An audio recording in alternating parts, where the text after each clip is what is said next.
I just got three things to say. God bless our troops, God bless America, and gentlemen, start your engine! Welcome to the Stire Sound podcast with your hosts, Trey, Stire, and Jack Noel. Ladies and gentlemen, welcome to episode number 26 of the Stire Sound. Another fun night of racing, Anaheim 2 in the books. And for the first time since August 2022, Monster Energy Kawasaki is back on top of the podium. Chase Sexton getting the victory, his first on a green machine, probably the first of many. He was looking great out there. In the 250 class, of course, it was the Hayden Deegan show once again. Crashes to some other contenders. Hayden Deegan rode it in for his 9th career 250 Supercross victory. We're here to wrap it all up. We're here to talk about some of the biggest talking points of the weekend. Welcome in to the Stire Sound. Thank you for tuning in wherever you are. Spotify, Apple Podcasts, YouTube, iHeart Radio. You know where to find us. Keep spreading the word. We appreciate all your support. I am Trey Stire, your host. Joining me as always from the Dirt Bike Depot, Dirt Legal, WMR, KTM team, Jack Noel is here once again, and I'm sure you're pretty stoked with the result of the racing at Anaheim 2, but we were just talking for a little bit before we started recording.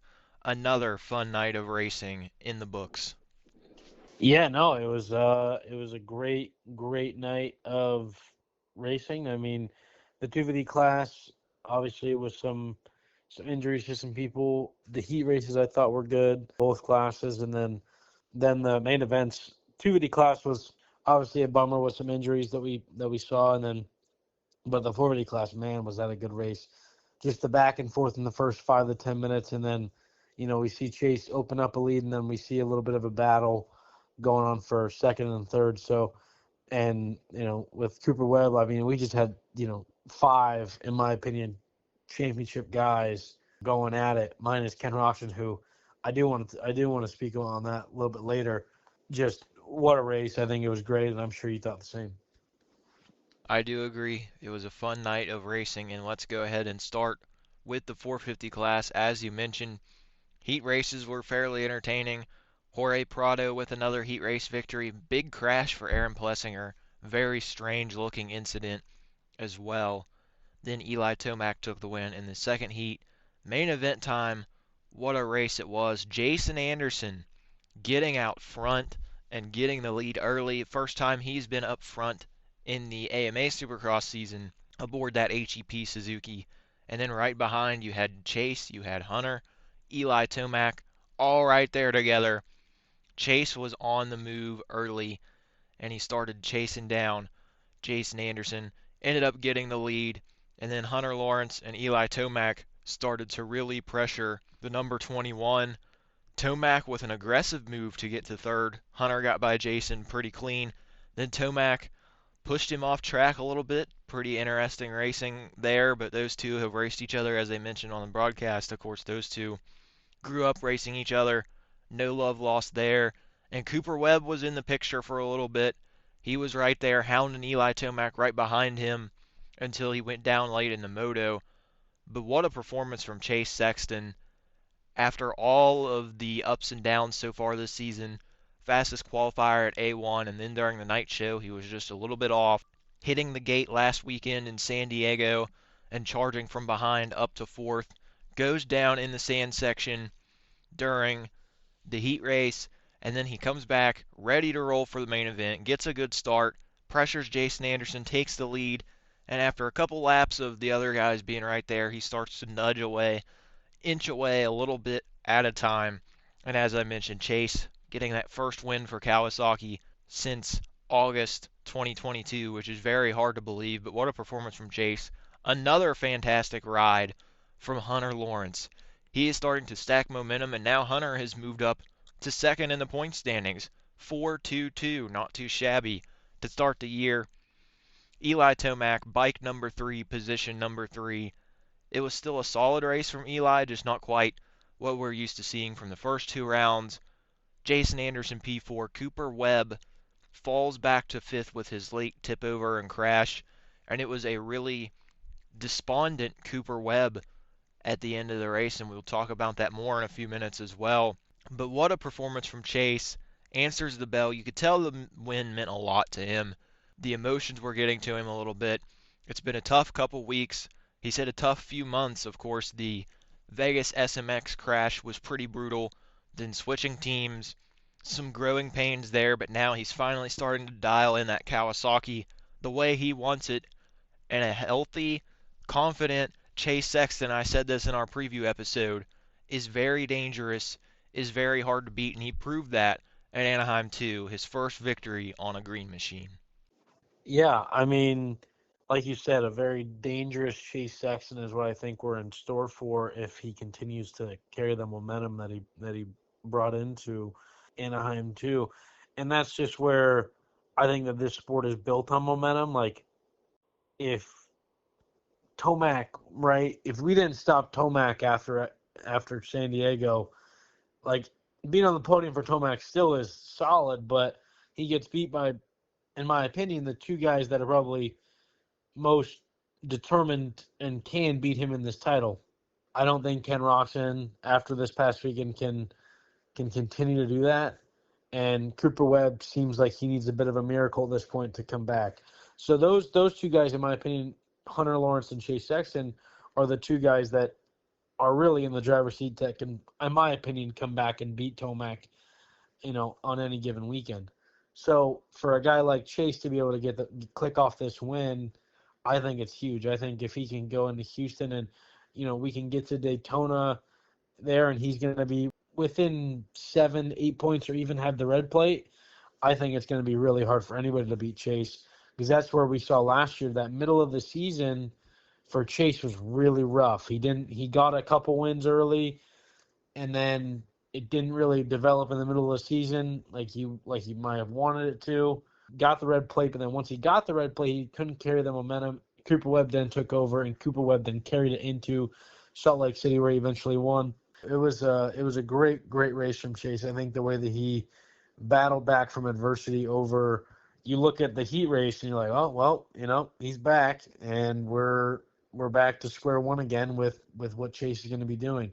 I think that the crash and even with the crash and qualifying, he qualified fastest, but just knowing kind of what I know, I think sometimes he might have taken that and made it a bigger deal than it really was. I look at it like, look, how do we overcome this? There's not really much to overcome because we qualified fastest. The only guy to touch a 59 that day was him. He knew he was the fastest guy on the track, which I think for him is such a mental thing. I think it's he needs to have that. That way he knows, I am the fastest. Because so many times we see that when he doesn't do that, the night's just kind of off. He doesn't seem like the same guy. Whereas yesterday, right away, he gets out to a good start in the heat race after, qualifying fastest. Unfortunately, he goes down, but I think he knew that the start was good, going to be good. He ended up getting, third, I think, in the heat race, right? So, he had a decent gate pick, and then he gets out to a good start right behind Jason in the main event. And I really did think, I'm not going to lie, is when Hunter got by him in the main, I thought it was over. I was like, oh, well, he ain't going forward. He doesn't have it tonight. And then, a flip switched, and I think he, rebounded from from the whole situation better than I would have expected. I think anybody could say that, really. I mean, I didn't expect him to come through past Hunter and Jason and compete for that win. I thought, podium was in question, but I thought for sure once Hunter got by him, I thought it was going to be a tripling effect, and we'd see Tomac get by, and then it'd be a riding from the back kind of race, and we'd be seeing him in about 4th, 5th place again. So I think for him overcoming that challenge that he had early in the main event is really big for the confidence and future of his championship this year. So I think it's a good thing. I think Hunter Lawrence has something to hang his hat on. I think Hunter Lawrence was catching him at the end of that race. Granted, I do think Chase was kind of backed off a little bit, wasn't going 110%. But I think that 3-3 after the whoops, if he hits it that, I think it was like 2 laps to go. If he hits it that lap and that lapper doesn't get in his way, I think it's a different story towards the end of the race. He puts in another last lap charge and potentially challenges Chase for that win, which I'd have been interested to see how Hunter handled it, knowing how he handled the first one he kind of got into with Tomac in San Diego. So I don't know. I think it was a good weekend for I think everybody really. I don't think Tomac's really worried that much. Tomac just wasn't on it that night. He didn't really look that good in qualifying. For me, like, it wasn't a great night going for Tomac. I mean, granted, where he started in the main event, I mean, he charged hard, and that pass on Anderson, I don't think it was any ill intent really, but I think it was something that he knew he had to get by Anderson to keep touch with Lawrence and Sexton, because if he didn't make that pass right there, I don't know if it would have been 2 laps later he makes that pass, but I think that's why there might have been a little bit of aggressiveness to it. But nonetheless, I think Tomac getting third is okay. He still has the red plate, and I think as long as he can be solid these next, he doesn't have one of those really weird off weekends he can have sometimes. But if he can continue to stay in the podium, he'll be in this fight till the end. So, yeah, but I do want to touch on Ken Roczen. I mean, that man was absolutely ghost. Like, nobody knew where he was. I think he finished ninth or eighth, I believe. And this is something that isn't new for Ken Roczen. I think he tends to, especially since his injuries at least, I think it's the thing where his body just gets too tired and can't recover the way it needs to, and it just cannot perform, to its best abilities, multiple weekends in a row. And I think we see it every year. He comes out swinging at the first couple rounds. He's fast. Then we have like a weekend off where his body can recover. He has a couple weekends where he's not so good. Then all of a sudden he's back up there at the front again. So I'm interested to see what you have to say about that, Trey. And but yeah, no, it was a great weekend for Chase, and I think this championship's heating up really nice. Early on in our preview episode, as you mentioned, I said that Ken Roczen, his key to being in this championship fight, and I thought he could be in the championship fight, was he has to get a win before Glendale. And this weekend, Houston, round 4 is the last one before Glendale. I'm sticking by that. I feel like Kenny had some great performances. Anaheim won. He was almost perfect, but so was Tomac. And he was just a little bit further ahead and got that win. Still a pretty solid ride last weekend in San Diego, but between a bad start and I think he might have went down second lap. I believe that's what he said on his Instagram recap, but obviously we didn't see anything on the broadcast about it. I think Kenny has to win this weekend to really be in that championship fight, and I said that was the key. If he gets a win in these first couple rounds, he's going to be in it. But, of course, you look at recent history, round 8, round 9, whenever Daytona was last year, was his only win. You look at the year before, I believe he did get a win at Glendale, but he just wasn't able to really get in that fight with Jet and Cooper Webb. 2023, his first win wasn't until Indianapolis, which was round 10 or 11. He usually gets a win every year. That's not really a question. It's when can he get it? Can he do it early and get in this fight? And after his World Supercross performances, when flat out he was the best guy by far, it looked like, I was convinced that, this could be the year. I thought this was really the last chance for Kenny to try to potentially contend for a 450 Supercross title, and unless he walks away with the victory this weekend in Houston, I don't think it's happening, unfortunately. I know a lot of people want to see Ken Roczen win a championship, myself included, after all he's been through, but I just don't think it's going to happen unless he steps up this weekend. Going back to Chase Sexton a little bit, I think this might have been the most Chase Sexton performance we've ever seen. Fastest in qualifying, but goes down in the whoops. Then the heat race, he's out front, he's looking great, goes down in the sand, and it's like, well, Chase Sexton, everybody. And then in the main event, he goes out, crushes the start, rides around in first place 90% of the race, cruises it in for his first Kawasaki win. It's just like the most Chase Sexton performance ever. You take all of the stereotypes and the consistent happenings of Chase Sexton and you put them into one night and you get Anaheim 2. Was he fast? Yep. Did he lead a bunch of laps? Yep. Did he go down in a couple silly crashes? Yep.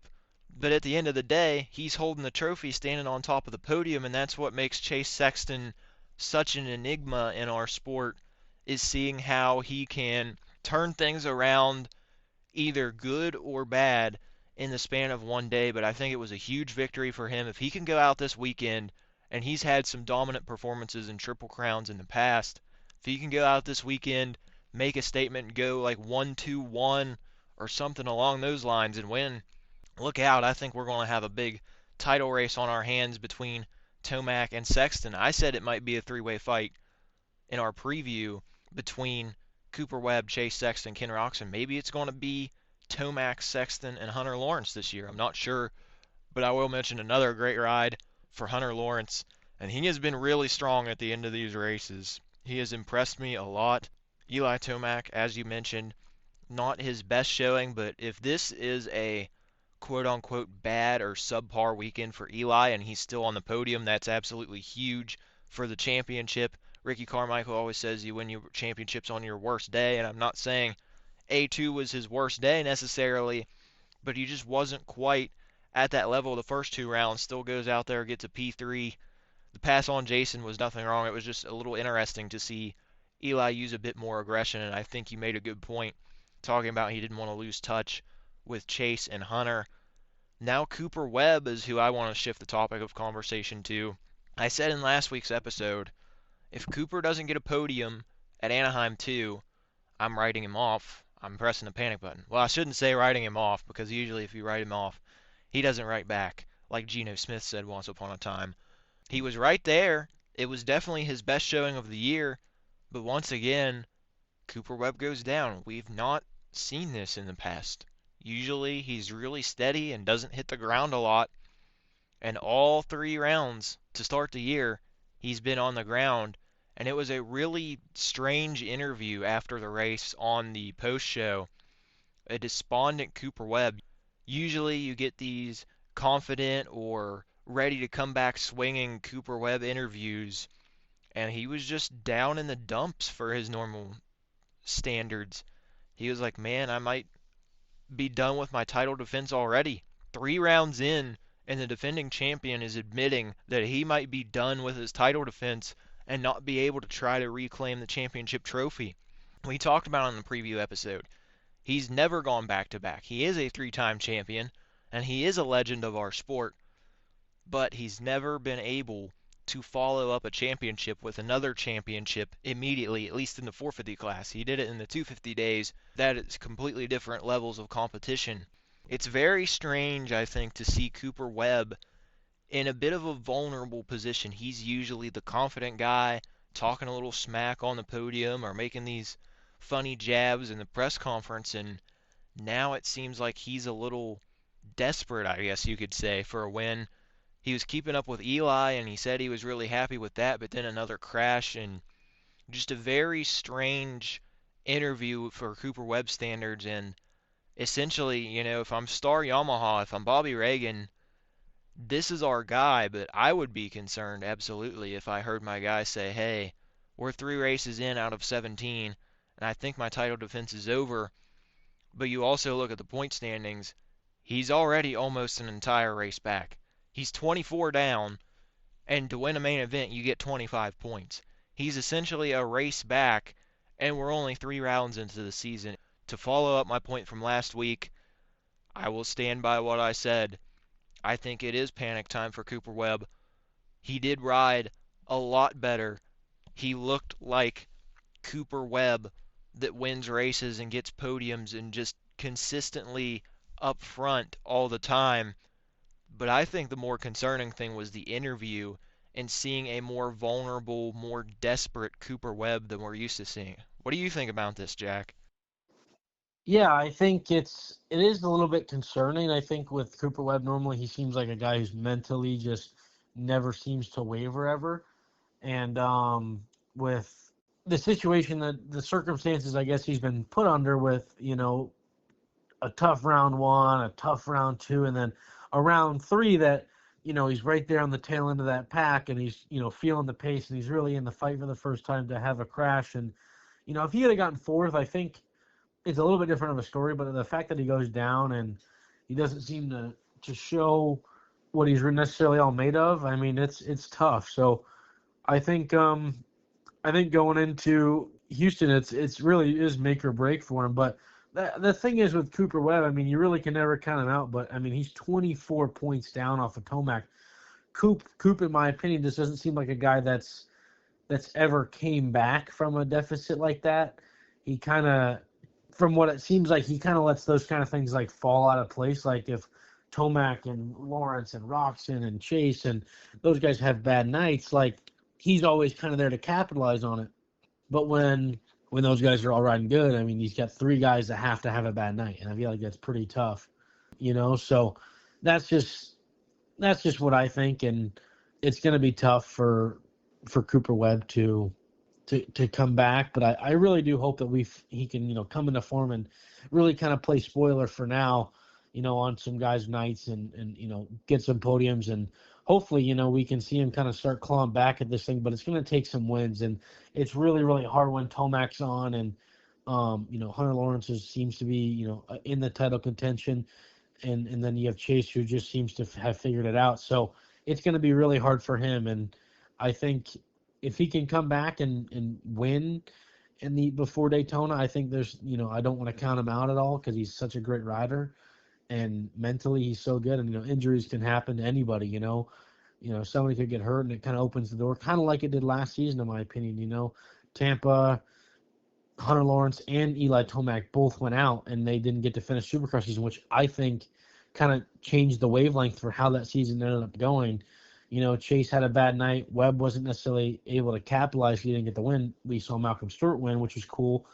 But no, nonetheless, I think it's he's just got to put himself in the fight right now and be up there for these races and hope he can capitalize on somebody's mistakes. And if he can do that, I think he can put himself in that conversation, but it's going to take a lot. And it's hard to ask for a lot when you're racing against guys like Tomac and Chase and Hunter Lawrence and Ken Roczen and guys who seem to be on the top of their game right now. So it's going to be tough, but I'm never want to count a guy like Cooper Webb out. I think he's a great rider, and I really hope that we can see the better from him next weekend in Houston. I'm not sold on him being able to defend. Like you said, he's never defended before, but I just hope he can kind of be in that fight and that talk of, being at least in contention to take some wins and potentially fight for the title. You do make a great point about last year's championship, and we've said that before on the show in the past. Of course, you think about also Jet going out the week before Tomac and Hunter. It was a big shakeup immediately in a span of 2 weeks and really shifted things to Cooper and Chase. We'll see. Hopefully we stay relatively injury-free in that next stretch of races, the Houston round, Tampa, and then when we go on to, say, Seattle and Arlington.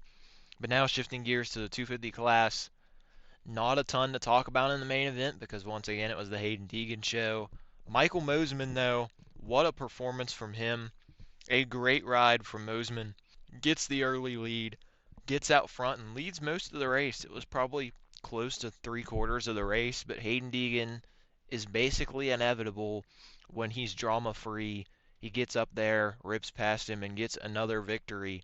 Heat races were pretty interesting. You had the Chance Hymas Levi Kitchen battle in the first heat. You had Levi doing a front flip mid-moto. When you're racing, of course, Hayden Deegan wasn't in that heat, but that might be more militia than anything Hayden Deegan's ever done, doing a front flip in the middle of a heat race. But nonetheless, Levi was okay, thankfully. Very strange-looking crash. Hayden won the second heat after passing Max Anstey. Once again, showing the frustrating part about Hayden Deegan because he just blows by Max Anstey on speed. He could have done that at San Diego, but he chose to make contact. But I think the biggest talking point after the main event, and it was Deegan, Mosiman, Ryder D podium, which score one for you on our Jorge Prado Ryder D discussion from last week. Although, I will say 2 factory guys were out of the main event early, but Ryder D rode through the pack a little bit to get a podium, battling with Cameron McAdoo to take third. So shout out to Ryder D Francisco. Second podium in 3 races this year, a great start to the year. Something he really needed to show, I feel like, at the beginning of this season. But now we look at the points. Hayden Deegan 9 ahead. He goes from 5 down or 7 down, I think, after Anaheim. Yeah, because he was 4th, to +1 after San Diego, now to +9, and Mosiman is 2nd in points. I don't think many people have really talked about this or mentioned this a lot, but all of a sudden Michael Mosiman is sitting 2nd in points, which is an insane comeback story. Of course, it gets talked about all the time how he was basically done with racing, retired, threw a party, and then Bobby Reagan gave him another shot, and he's back. 2nd in points for Michael Mosiman, flying under the radar. Max Anstey, not a good start, climbs up to 6th, then goes down or goes off track. It was not shown on the broadcast once again. We are not at the track for A2, so we didn't get to see exactly what all was happening. But Max Anstey has to ride through the pack, and he only manages 6th. I thought for sure once he started bad, I'm like, man, he can still get up to 3rd or 4th, but it was only a 6th place run for Max. And then I think a big talking point, Levi Kitchen and Chance Hymas. Seems like Levi is all right. It was a DNF. He should be back ready to go at Houston, but it also seems like Chance Hymas will be out, and it's unfortunate because Chance has been ripping, and it seems like that's the story with Chance Hymas these last couple years. He gets some momentum behind him, puts together some really solid rides, and then gets injured. Dislocated shoulder for Hymas, and there's a good chance, according to the Honda press release, that he will miss the next 3 races. Diagnosis isn't fully confirmed yet. Don't know if there's any breaks or anything there, but not ideal for the Honda boys in the 250 class. Now this will be 3 Honda riders out of 4 down with Jet Lawrence as well. So Honda's going to be crossing their fingers, knocking on wood, doing whatever superstitious stuff possible to try to keep Hunter healthy. But talking about Levi and Chance, obviously I feel like those 2 guys are 2 of the higher ceiling speed guys to try to compete with Hayden Deegan. We said at the start of the year Levi Kitchen would probably be the top contender for Hayden Deegan. Now through the first couple races, he's gone 6-4 DNF, and he's a mile away in points. It seems like Hayden Deegan's going to cruise to the title, and now one of the fastest guys in the 250 class is hurt, and the other is basically out of the championship and essentially was out of the championship last week. But now with the DNF, it's definitely over for Levi Kitchen, I think. Yeah, the 250 class. I mean, it's Deegan's championship to lose at this point. I don't really foresee him doing that either, which is such a bummer because I think Levi has the speed to hang with Deegan. It's just the guy can't catch a break, man. And obviously getting 22nd getting DNFing this past weekend, it really does kind of shoot a blow. I mean, there's only 10 races in the season to race for these guys, and it's tough to come back that many points. You really have to hope that somebody has a night similar to his last weekend. So it's really hard to wish for that. And Deegan being the championship rider he is and the rider he is now, I mean, you don't really see that happening. And the field isn't very deep when it comes to guys at the top. I think the worst we'll ever see Deegan do is probably 5th.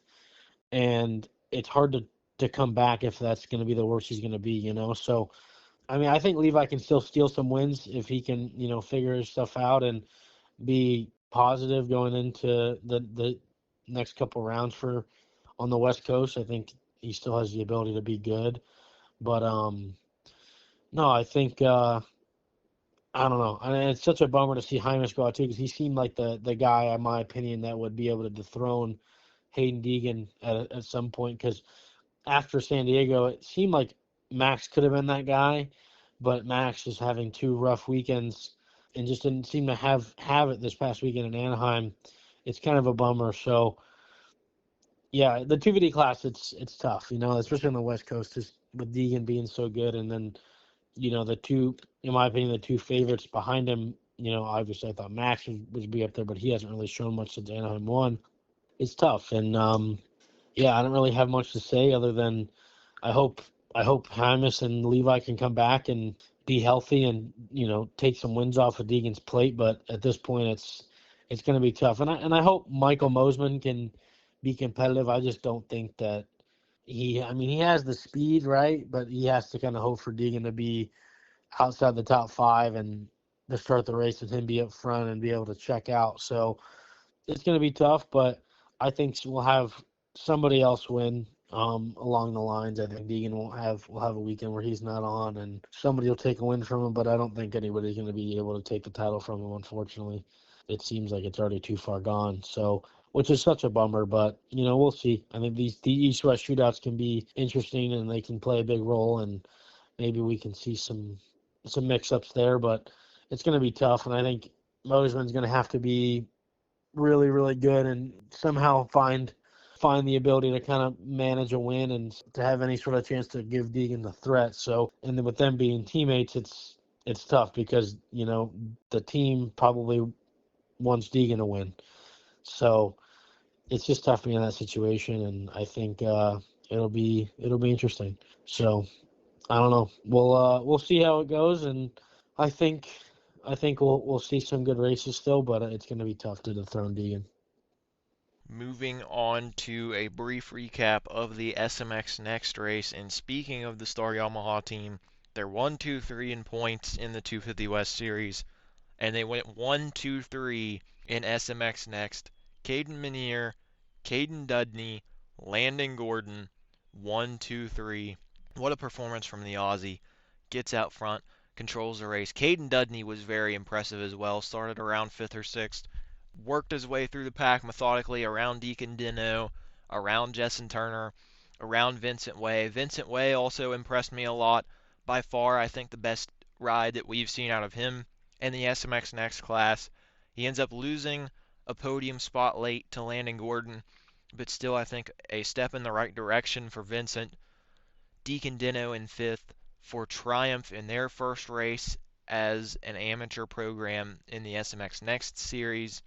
A big crash as well at the start of the race kind of marred things a little bit. Best wishes to Ryder Malinowski and Max Shane.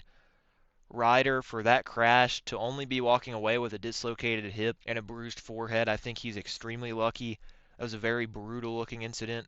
I have not seen Max Shane's diagnosis yet. We're recording this on Monday afternoon, but a wild, brutal looking crash to start things with the red flag, but then afterwards on the race, and I've heard some chatter about this, a lot of people would rather see SMX Next as the first race of the night, put these kids on a fresh track, give them a chance to go out there and really form things, but instead the way the night shows are laid out, and even practice, they are going out there getting thrown to the fire basically on these chewed up, rutted racetrack, and of course these kids are all still learning the sport, still trying to figure out when they are going to turn pro, figure out how to dial in rhythm lanes, how to dial in whoops and starts and all of this other stuff. A Star Yamaha sweep of the podium in SMX Next. Some strong performances by those who didn't even win, but Caden Minier with another win. Jack, your thoughts on the first next race of the season? Plus, we have another one coming up in Houston this weekend. Yeah, the SMX Next, I was kind of surprised by the whole Reed interview with how he brought it up. I'm surprised. I'm sure Feld wasn't very stoked with that, but yeah, no, I think the SMX Next stuff was good. I mean, obviously a bummer to see a guy like Ryder Malinowski go down, who just got what seems to be his first pro contract with the Club MX guys. I don't know if you saw that he extended to 2027 to go pro next year with them. But I was surprised by Minier. I think obviously he wasn't able to race any of the Supercross last year, but I was very impressed with how he rode. I think Dudney was definitely better than he was, but he wasn't up there on the start, so Minier was able to kind of run away with it. I was very impressed with Landon Gordon. I was impressed with Vincent Way. I was impressed with Cade Johnson as well until his crash in the whoops. And I was really bummed to see a guy like Max Shane go down. Who, I don't know if you follow the GT Arena Cross series, but he's been doing some of those, and he's looked very, very impressive in that. And I think he's someone who has a future in this sport, potentially on a factory level team. He is a factory sport amateur on that Orange Brigade Husqvarna. But yeah, no, and to touch on too, like a guy like Landon Gibson, who, has a lot of potential, is really, really fast at the practice track. Some days he's faster than some of the pro guys out there, and from what I've heard, it just seems like he took part in some of the Parkzilla Arena crosses and seemed to be doing pretty well there. Be a consistent podium guy in that series, as well as winning a couple races. I'm interested to see how he can rebound next weekend as well. I think he's somebody who I would think in everybody's head is at minimum a top 5 contender, if as long as he can figure out his starts and continue to put in laps. But it just seems like he struggles in like the race environment. Just kind of from like inside information I've had from that, just it seems like that's where he struggles. Is his speed doesn't seem to be the issue, but his starts and his racecraft isn't as good as they might want it. But I think the star guys, they have the grip on that class. And Manier, Gordon. I mean, Gordon last year was obviously the number one guy to beat realistically. And you look at guys like Vincent Way and Caden Johnson. They're coming up in that bad. They just don't seem to be as good on Supercross as guys like Dudney and Manier and Gordon. So yeah, no, it was interesting. I kind of do agree. I think that the SMX Next should kind of be split up in a two. Like, I think they should give them the opportunity to race more than one time. I think that's another issue with it, and not only going at the first time of the night, but if they have the ability to run heat races or something along those lines where they can run a heat race and then an LCQ, or like they only get 25 to 30 guys, but if you can get 30 guys out there at SMX Next, you can run a heat race and you take 15 of those guys and then you run an LCQ. I don't know, something like that, or whatever it is, to kind of give those guys an opportunity to race more than one time and potentially be on like a fresher track. And I think that way you kind of wean it out. I mean, I don't think it has to necessarily be a full gate every time. I think if they, let's say they got 30 guys, you line up 2 heat races with 15 guys in each one, and then, you take 16 to the main event. So, you take quite a few guys out of the heat, but, you're not everybody's having to ride that rough track all the time. So, I mean, in that way, the guys who are lower level and aren't as used to Supercross still get opportunity to race, but they're on a fresher track. And like they're qualifying too. Like, I don't think they should be going after groups like the whole 450 groups and the 250 groups with no track prep in between, stuff like that as well. Like, I think that's something that they need to kind of figure out, or at least give them some time to do some track maintenance in between some of the races, do some more just to kind of clean the track up a bit. But yeah, I mean, it was a good race. It's nice to see more racing and to see those guys on the track, but it's so tough with how those races are like where they're at and how they have to align with certain things. So yeah, but that's all I really have to say about that. But I mean, I think it'll be a good races for those guys. I think it'll be competitive with the top 5 guys.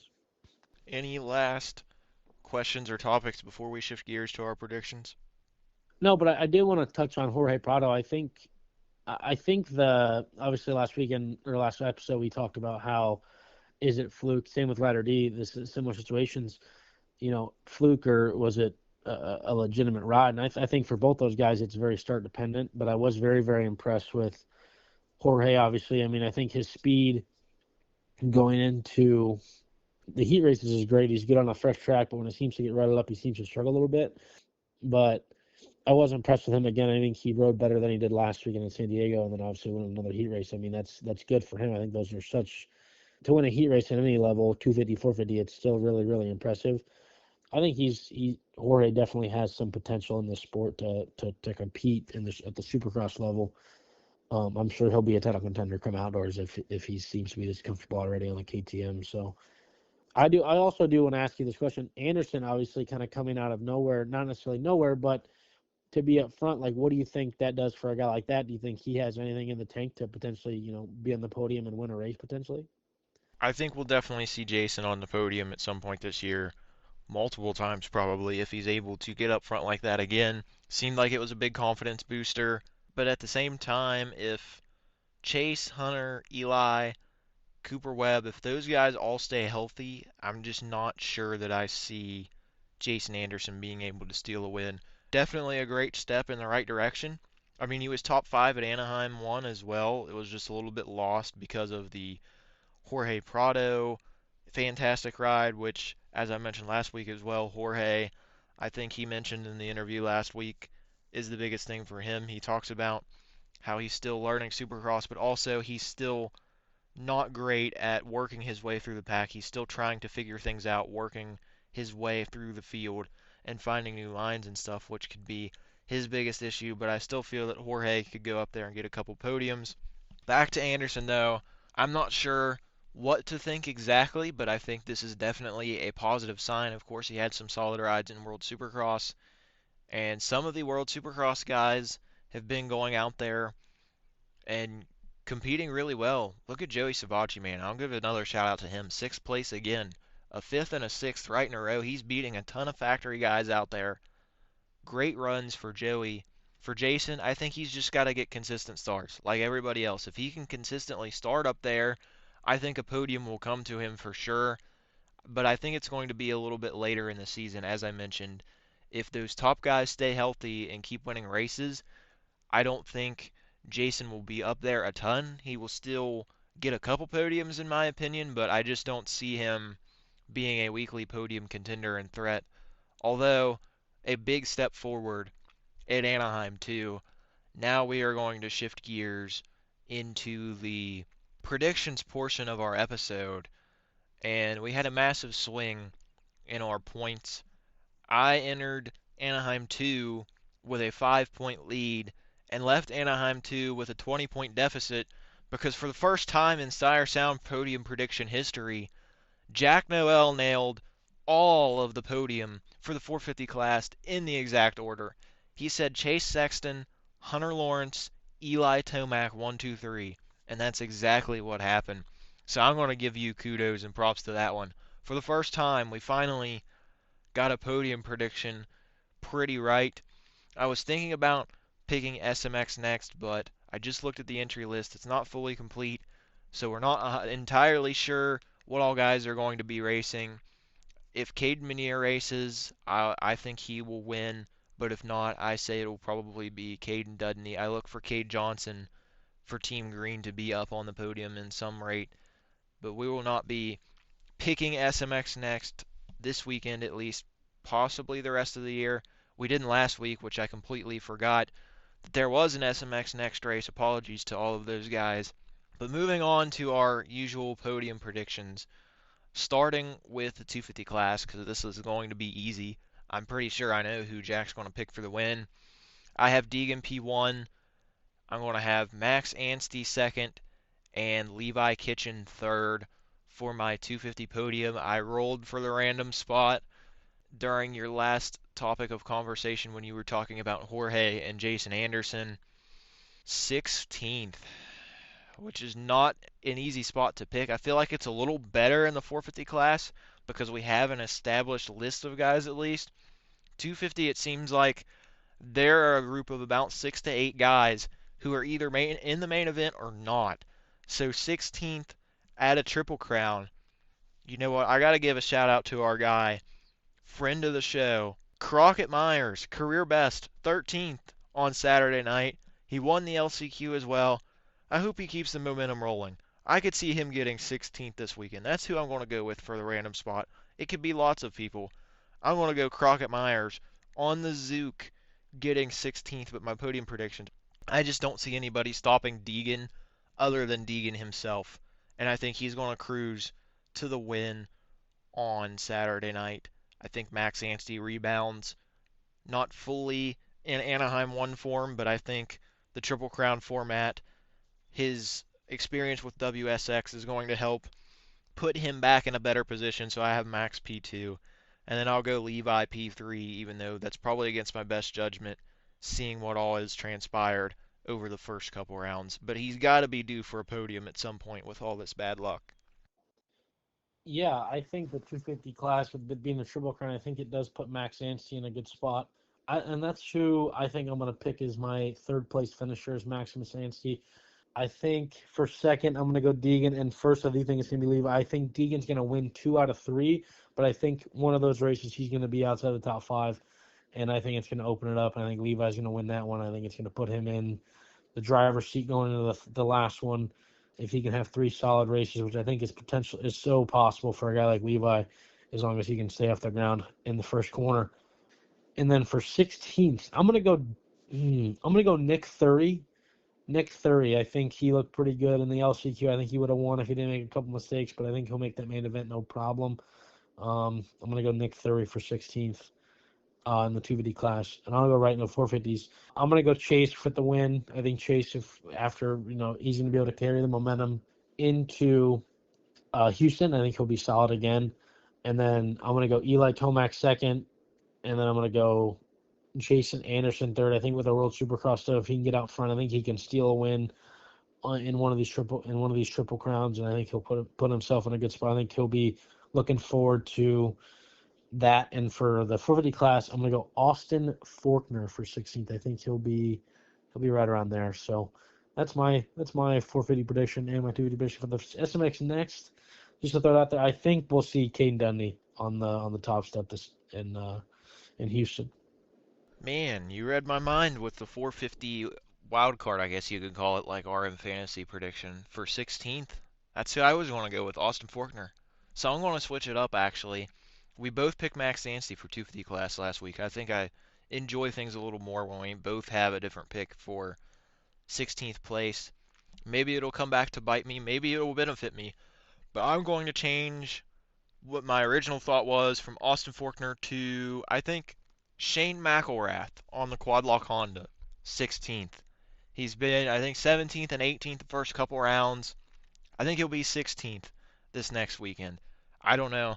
Not sure. There are so many guys that could be there. I guess you could go like Justin Hill could be in that range. Trying to think of some other guys. It's a Triple Crown race. Vince Freezy maybe, which who knows. At this rate, he's going to be suspended by the end of the season with as many penalty points as he's racking up on his license. But also, will say Thury for your 250 pick is a solid pick. He's definitely got the speed, and I think Triple Crown will help him out if he can just put it straight in the show on speed.